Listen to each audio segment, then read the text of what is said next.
पातूर तालुक्यातील आलेगाव येथील पतीने आपल्या पत्नीचा खलबत्त्याने ठेचून खून केल्याची घटना पातूर तालुक्यातील आलेगाव येथील गोरक्षण व प्रभाप्रकाश कॉन्व्हेंटच्या आवारातील खोलीत घडली। चारित्र्याच्या संशयावरून ही घटना घडल्याचं सांगण्यात येत असलं तरी नेमकं कारण पोलीस तपासानंतर समोर येईल। या घटनेची माहिती पसरताच परिसरात एकच खळबळ उडाली। या घटनेची माहिती शेजारील लोकांनी पोलिसांना दिली।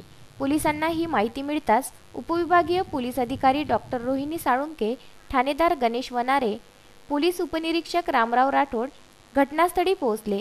ठसे तज्ञांना घटनास्थळी बोलवण्यात आले। त्यांनीही तपासणी केली।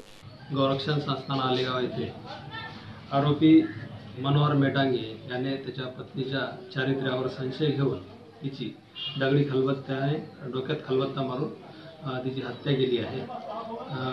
या प्रकरणात आरोपी हा सुद्धा जखमी झालेला असल्याने त्याला अकोला येथे सर्वोपचार रुग्णालयात उपचाराकामी पाठवण्यात आले आहे। तसेच सदर गुन्ह्यात आरोपी विरुद्ध गुन्हा दाखल करण्यात आला असून पुढील तपास सुरू आहे।